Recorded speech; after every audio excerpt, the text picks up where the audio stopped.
प्रश्न आपके सामने आईएएस का पूछा गया है। भारतीय न्यायपालिका के संदर्भ में निम्नलिखित कथनों पर विचार करना है। पहला कथन है, भारत के राष्ट्रपति की पूर्व अनुमति से भारत के मुख्य न्यायमूर्ति द्वारा उच्चतम न्यायालय के सेवानिवृत्त किसी न्यायाधीश को उच्चतम न्यायालय के न्यायाधीश पद पर बैठने और कार्य करने हेतु बुलाया जा सकता है। तो यह कथन आपका सही है। भारत के किसी भी उच्च न्यायालय को अपने निर्णय के पूर्वालोकन की शक्ति प्राप्त है, जैसा कि उच्चतम न्यायालय के पास है। ये भी सही है। तो सी ऑप्शन आपका सही है।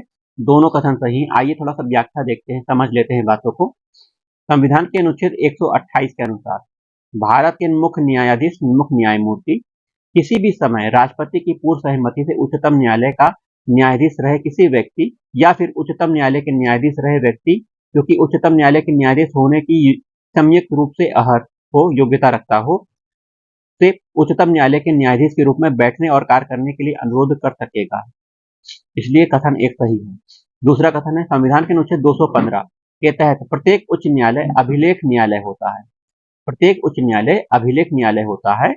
उसको अपने अवमान के लिए दंड देने की शक्ति के साथ साथ ऐसे न्यायालय की सभी शक्तियां प्राप्त होती हैं। कोटाकालाथिल रामकृष्णन बनाम तहसीलदार तिरूर अनुवाद में यह निर्णय दिया गया कि अभिलेख न्यायालय होने के कारण उच्च न्यायालय संविधान के अनुच्छेद 226 के तहत अपने निर्णयों का पुनरावलोकन कर सकता है। तो लिखने की उच्चतम न्यायालय को संविधान के अनुच्छेद 137 के तहत अपने द्वारा दिए गए आदेश, सुनाए गए निर्णय का पुनरावलोकन करने की शक्ति प्राप्त है। इस प्रकार कथन दो भी सही है।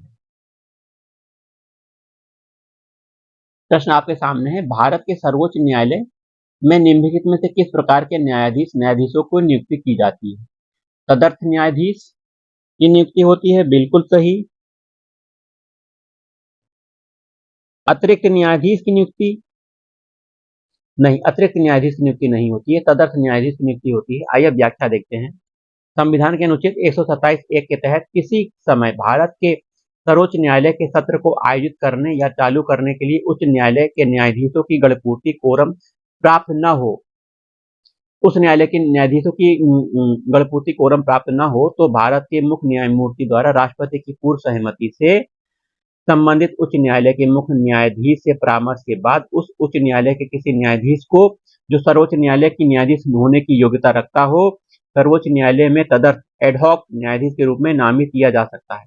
तदर्थ न्यायाधीश की नियुक्ति संबंधी प्रावधान केवल सर्वोच्च न्यायालय के संदर्भ में है, अन्य न्यायालयों के लिए तदर्थ नियुक्ति नहीं है। दूसरी ओर अपर या अतिरिक्त एडिशनल एवं और कार्यकारी एक्टिंग न्यायाधीशों की नियुक्ति संविधान के अनुच्छेद 224 के अंतर्गत उच्च न्यायालयों में की जा सकती है, सर्वोच्च न्यायालयों में नहीं। तो कथन एक सही है, दो गलत है। महत्वपूर्ण प्रश्न है, उच्चतम न्यायालय के न्यायाधीश को किस प्रकार हटाया जा सकता है? तो उच्चतम न्यायालय के न्यायाधीश को राष्ट्रपति के द्वारा संसद की सिफारिश पर हटाया जा सकता है। आइए व्याख्या देखते हैं। उच्चतम न्यायालय के किसी न्यायाधीश को राष्ट्रपति के द्वारा साबित कदाचार या असमर्थता के आधार पर संसद की सिफारिश पर हटाया जा सकता है। उच्चतम न्यायालय के किसी न्यायाधीश को साबित कदाचार या असमर्थता के आधार पर हटाए जाने के लिए संसद के प्रत्येक सदन द्वारा अपनी कुल संख्या के बहुमत द्वारा तथा उपस्थित मत देने वाले सदस्यों के कम से कम 2/3 बहुमत द्वारा समर्थित समावेदन को राष्ट्रपति के समक्ष भेजना होता है। ऐसा समावेदन राष्ट्रपति के समक्ष उसी सत्र में रखे जाने पर राष्ट्रपति के आदेश से उस न्यायाधीश को पद से हटाया जा सकता है। अनुच्छेद 124(4) में यह वर्णन किया गया है। उच्चतम न्यायालय के न्यायाधीश को हटाना, रिमूव तथा तत्संबंधी जांच की प्रक्रिया का संसदीय विधि द्वारा विनिमय अनुच्छेद 124(5) में प्रावधानित है। उच्च न्यायालय के न्यायाधीश को हटाने की प्रक्रिया भी यही है। नोट, महाभियोग इम्पीचमेंट शब्द का प्रयोग संविधान में केवल राष्ट्रपति को हटाने के लिए किया गया है। उच्च न्यायालय या उच्चतम न्यायालय के न्यायाधीश को हटाने के लिए महाभियोग शब्द का प्रयोग नहीं किया गया है। इनके लिए संविधान के अनुसार हटाना, रिमूव शब्द प्रयोग किया गया है। ठीक है। अगला प्रश्न है, निम्नलिखित में से कौन उच्चतम न्यायालय की आरंभिक आधिकारिकता में आते हैं?